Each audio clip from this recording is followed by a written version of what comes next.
On August 24th, year 79 AD, an enormous, burning cloud of ash, gases, and molten rock violently shot 21 miles into the sky out of Mount Vesuvius in Campania, Italy.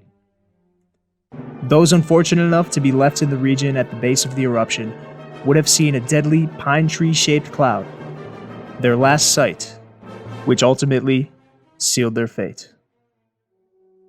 Nearly 2,000 years later, the ruins of Pompeii stand as a picture-perfect reminder of this horrific event. But even this catastrophic disaster couldn't stop the Bay of Naples and its people from prospering.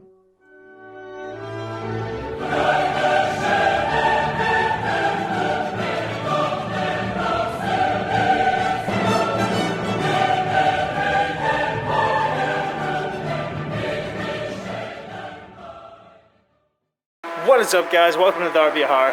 I'm Ryan, your tour guide. Thank you so much for tuning into this video. Today we are in Naples, Italy, the beautiful ancient city, and right now I'm on my way to Pompeii. I'll be showing you how to get there, what to expect when you arrive, and I'll be showing you the city. So let's go.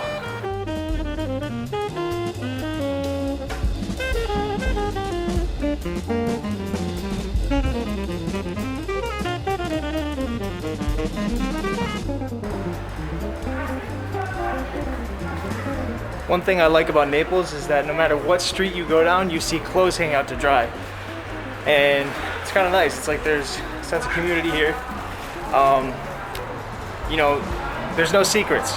Your neighbors know what your panties look like. It just feels really Italian.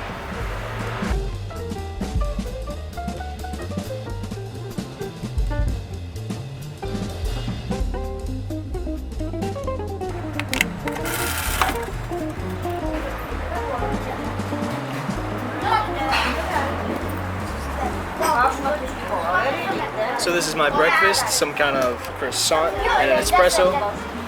It's pretty decadent, but it's not too far off from what Americans eat for breakfast. So I'm not going to judge and I'm not going to complain. I'm just going to eat. That right there is the train station I need to get to Pompei.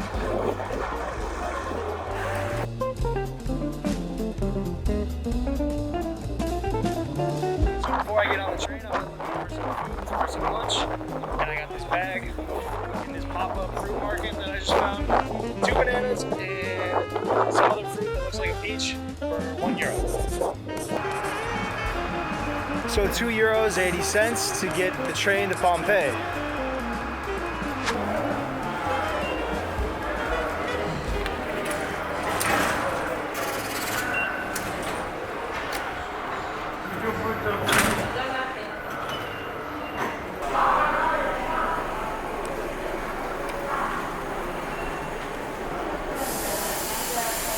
So pretty much that was extremely easy.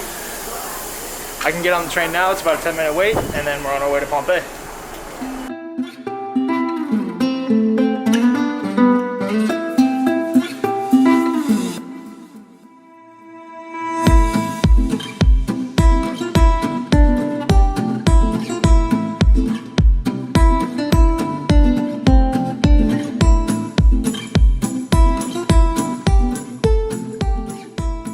So that was about an hour-long train ride, and I think I'm here now.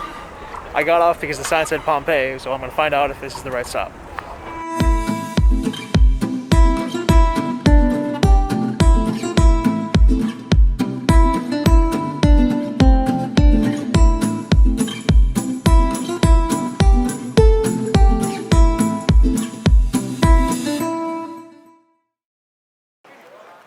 Okay, so I'm in.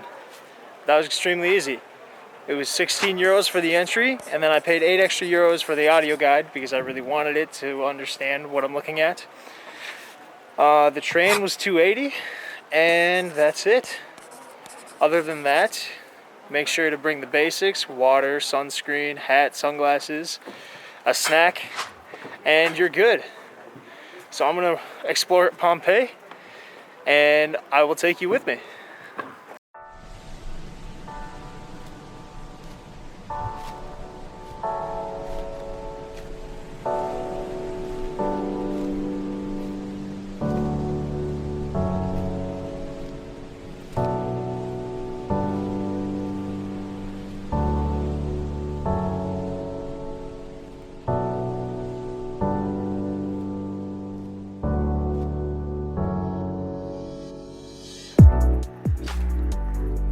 So this massive square in Pompeii is the square of the Temple of Jupiter. And I just find it super interesting that they started excavation when they discovered the site in 1812, and over 200 years they've been excavating on and off. And today they're actually excavating the site still.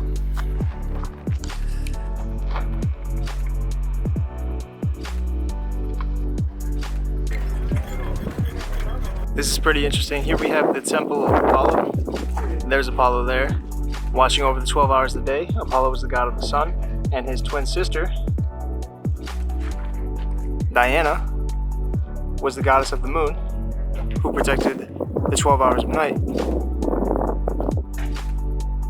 That's why here we have a sundial, which I cannot read. But can anyone tell me what time it is?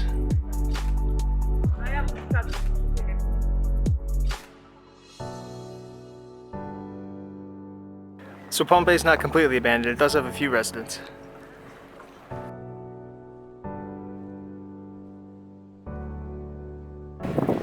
The audio guide told me that this means welcome. Ave means welcome in Latin. So even in 2,000 years ago, they had welcome mats.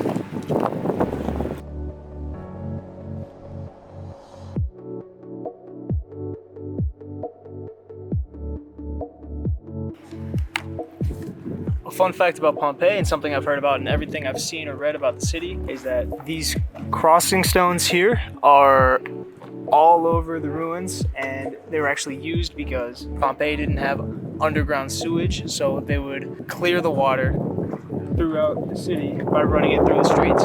And so pedestrians who wanted to cross the street had to use the stepping stones so they didn't step in the sewage.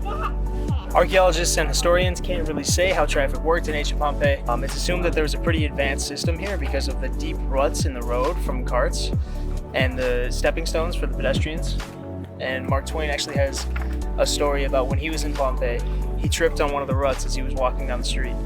He said he pitied the Pompeians, not because of how they went, but because they were swindled as taxpayers when they were alive. The government couldn't even fix the roads.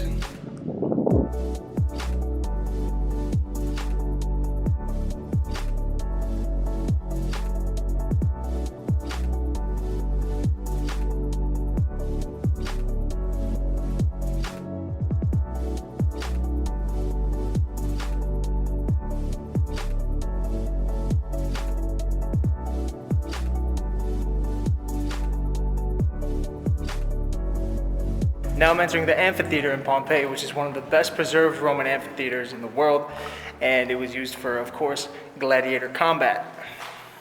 So just like the Roman Colosseum in Rome, this amphitheater is pretty similar. The richest people got to sit closest to the action, and then the poorer you were, the higher up you went. Usually there would be a large canvas or cloth that was drawn over the arena to protect the viewers from the sun. So there's usually two phases to the fighting. There was phase 1, which was gladiator versus gladiator, and there's phase 2, which was the hunts, gladiator versus animals. The games got so heated that one historian tells an account of when Pompeii had games against another city, the fighting between the fans got so bad, mothers were carrying their dead sons home. Could you imagine something like that after a Pistons game? So after the bleacher clearing brawl, the ruler of Pompeii banned all games for 10 years. So basically the modern day equivalent would be no Netflix, TV, or YouTube for 10 years. Could you imagine that?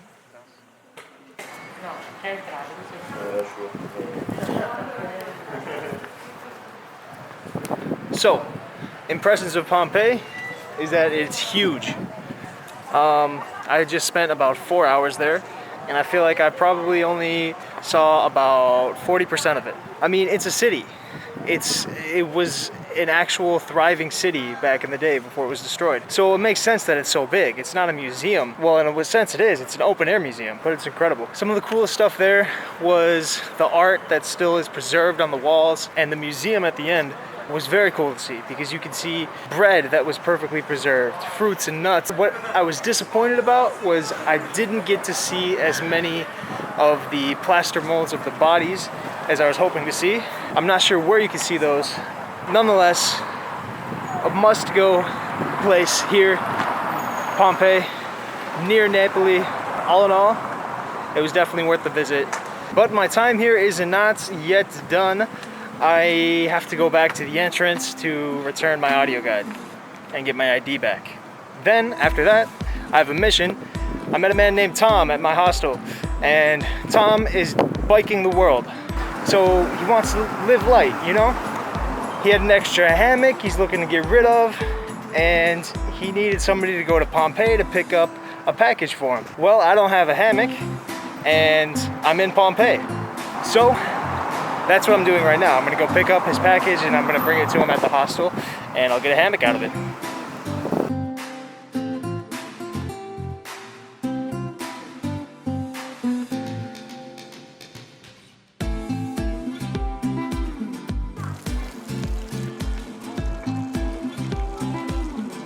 I'm finally here. I've made it. That was a longer walk than I thought it would be. It's about 20 minutes from the Pompei train station.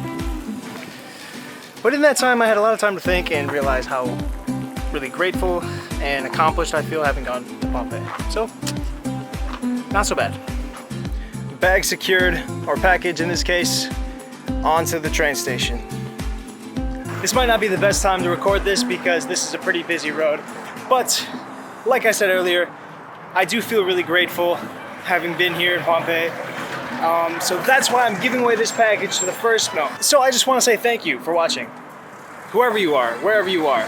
If you took the time out of your day to visit Pompei with me, I appreciate it. So thank you.